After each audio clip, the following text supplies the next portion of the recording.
মৰমৰ ছাত্ৰ-ছাত্ৰীসকল সকলোকে এই ভিডিঅ'টোলৈ স্বাগতম জনাইছোঁ। এই ভিডিঅ'টোত আমি আৰু আমাৰ পৰিৱেশ পঞ্চম শ্ৰেণীৰ প্ৰথম পাঠ আমাৰ পৰিৱেশৰ বাকী থকা প্ৰশ্নসমূহ তোমালোকৰ লগত আলোচনা কৰিম। এতিয়া চাওঁচোন আহা বাকী থকা প্ৰশ্নসমূহৰ উত্তৰ আমি কেনেদৰে লিখিব পাৰোঁ।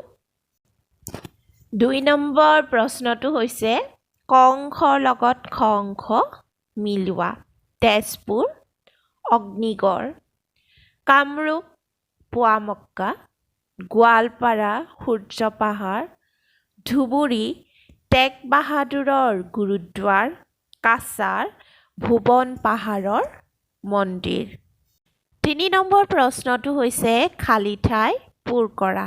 ক মৰুভূমিৰ প্ৰাণীৰ ছাল ডাঠ আৰু নুমাল। খ বগা ভালুক মেৰু অঞ্চলত থাকে। গ তৃণভূমি অঞ্চলত তৃণভোজী আৰু মাংসভোজী প্ৰাণী পোৱা যায়।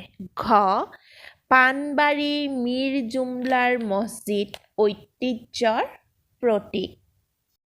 4 নম্বৰ প্ৰশ্নটো হৈছে তলৰ উক্তিসমূহ শুদ্ধ কৰি লিখা। কত দিয়া আছে বগা ভালুক হৰিণা জেব্ৰা মেৰু অঞ্চলৰ প্ৰাণী। শুদ্ধ উত্তৰটো হ'ব বগা ভালুক মেৰু অঞ্চলৰ প্ৰাণী। খটো দিয়া আছে চিল বলগা হৰিণ ইয়াকৰ দীঘল আৰু শাখা প্ৰশাখাযুক্ত শিং থাকে। উত্তৰটো হ'ব বলগা হৰিণৰ দীঘল আৰু শাখা প্ৰশাখাযুক্ত শিং থাকে। গটো দিয়া আছে জিৰাফ সিংহ বাঘৰ গাৰ ৰং ধূসৰ। শুদ্ধ উত্তৰটো হ'ব সিংহৰ গাৰ ৰং ধূসৰ। 5 নম্বৰ প্ৰশ্নটো দিয়া আছে চমু টোকা লিখা। জলাভূমি আৰু অণুজীৱ। প্ৰথমতে আমি কৰিম জলাভূমি। আহাচোন চাওঁ জলাভূমিৰ চমু টোকাটো আমি কেনেকৈ লিখিম। সাধাৰণতে সাময়িকভাৱে বা স্থায়ীভাৱে জলমগ্ন হৈ থকা মাটিভাগেই হ'ল জলাভূমি। পানী আৰু মাটি এই দুইবিধ প্ৰধান উপাদানেৰে জলাভূমিৰ পৰিৱেশ গঢ়ি উঠে। এই উপাদান দুটা থাকে বাবেই জলাভূমি বিভিন্ন ধৰণৰ উদ্ভিদ প্ৰাণী আৰু অণুজীৱৰ আৱাসভূমি।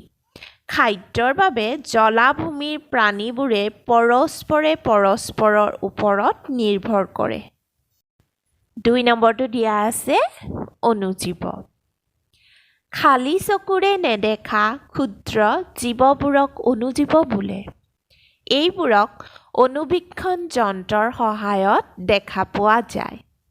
উদাহৰণস্বৰূপে বেক্টেৰিয়া ভাইৰাছ আদি। অণুজীৱবোৰ বায়ু পানী মাটি সকলোতে থাকে। বেক্টেৰিয়াই মৃত উদ্ভিদ বা প্ৰাণীৰ পচন ঘটাই পচন সাৰ তৈয়াৰ কৰে। মৰমৰ ছাত্ৰ-ছাত্ৰীসকল তোমালোকে এই প্ৰশ্নসমূহৰ উত্তৰ তোমালোকৰ বহীত লিখি ৰাখিবা। ভিডিঅ'টো ভাল লাগিলে লাইক আৰু কমেণ্ট কৰিবা। সকলোলৈকে আন্তৰিক ধন্যবাদ।